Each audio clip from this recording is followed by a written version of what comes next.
Ryan Henderson did everything right. 2 incomes, stable jobs, a mortgage they could manage, $18,000 sitting in savings. By every measure that matters, the Hendersons were fine. They told themselves that every month when the bills were paid and there was still a little left over, they were going to be okay. Right up until the morning, Ryan's phone buzzed with a meeting invite he did not recognize. 30 minutes later, he was walking out of the building with a box, and everything they built started to cost them everything they had. Here's the thing about recessions. They do not announce themselves when they begin. They announce themselves 3 months later in a GDP report after the window to prepare has already closed. By the time the news confirms it, families like Ryan's already knew. They felt it in the savings balance, in the credit card statement, in the conversation they kept having at the kitchen table at 11 p.m. when the kids were asleep. The middle class does not lose once in a recession. It loses twice, once on the way down and once on the way back up. And the people who take the most damage are never the ones who are already struggling. They are the ones who did everything right. Ryan Henderson did everything right. Before we get to what happened to Ryan, the math behind what a recession actually is, not the fear,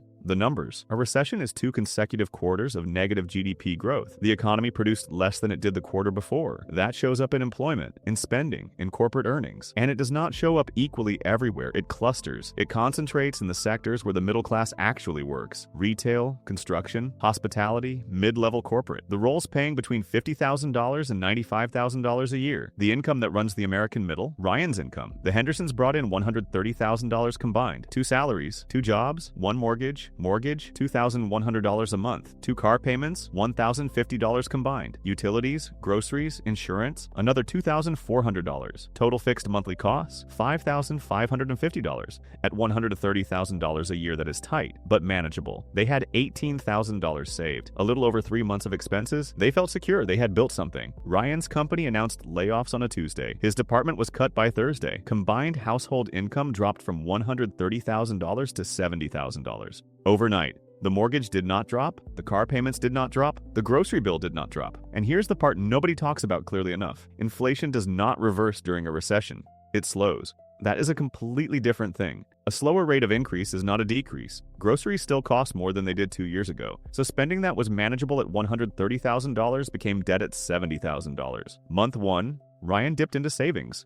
Month 2, more savings. Month 3, he sat at the kitchen table at midnight staring at a number that used to feel like safety and realized it was almost gone. $18,000, gone in 90 days, just from living the same life at half the income. And then it compounded. Stock markets fall 30 to 40% in a recession historically. Ryan had $85,000 in his 401k. It dropped to roughly $55,000. He did not sell it. He knew better than to sell it. But the number was smaller, and a smaller number changes how you feel even when the money has not technically moved. Discretionary spending stopped. The vacation, canceled. The home repair they had been putting off, delayed again. The car service, skipped. That pullback happens across millions of households at the same time. And that synchronized tightening, that collective holding of breath, is exactly the mechanism that deepens the recession. Ryan did not cause it, but he became part of the engine making it worse. That is hit 1. Most people stop the analysis there. They think surviving the contraction is the whole battle. It is not, because hit 2 is where the middle class falls behind permanently. Recoveries do not happen evenly. Asset prices recover first, stocks recover first, home values recover first, corporate earnings recover first, wages recover last. After 2008, corporate profits returned to pre-crisis levels by 2011.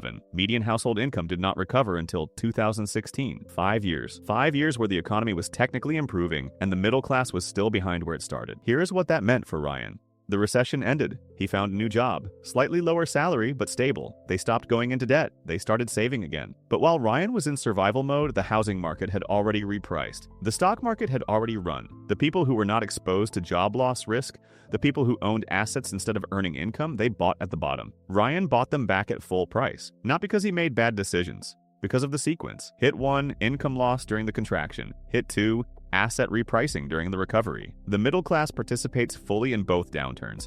It misses the bulk of both rebounds. 4 things Ryan should have known before the GDP report confirmed what he already felt at home. 1. Liquid runway. Ryan had $18,000 saved.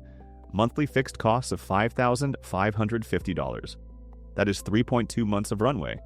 The average recession-related job search takes 5 to 6 months. He was already 2 months short before the layoff happened. The target is 6 months of expenses in a high-yield savings account. For Ryan, that is $33,000. The gap between what he had and what he needed was $15,000. That $15,000 gap is what turned a job loss into a debt spiral. 2. Debt exposure. Ryan had $3,150 a month in mortgage and car payments. That is 52% of his take-home at full income. At half income, it is unsurvivable without savings or debt. Fixed obligations should never exceed 40% of take-home pay. Ryan was already above it before the recession started. 3. Income diversification. Ryan had 2 incomes, but both were employment income, both vulnerable to the same economic force at the same time. One income from employment, one from something outside the employment system, freelance, rental income, dividends, means a recession that kills one stream does not kill both. When everything Ryan earned came from employment and employment contracted, everything contracted together. 4. Asset allocation before the contraction. Ryan's $85,000 in his 401k was 90% equities, appropriate for his age in a normal environment. But with only 3.2 months of liquid savings, he was one job loss away from considering touching retirement funds, which triggers the 10% early withdrawal penalty, plus income tax, plus permanent removal from a compound curve that cannot forgive the interruption. A shift toward more defensive allocation before a contraction is not about chasing better returns. It is about not being forced to sell at the worst possible moment. Ryan Henderson did everything right. He saved. He paid his mortgage on time. He contributed to his 401k every paycheck. He lived within his means. And he still ended up 2 months short of surviving a 5-month job search without going into debt. Not because he was reckless, because the math he never ran was the math that mattered most. Consumer confidence right now sits at levels not seen since 2011. Not because people are being dramatic. Because the numbers people are running at home, the rent, the debt, the savings rate, are starting to not add up. A recession does not care what you earn. The more embedded you are in the structures that contract, employment, debt, housing, the more exposure you carry. That is not pessimism. That is math. And math you can see coming is math you can do something about. The recession has not officially started yet. That is exactly what makes it dangerous.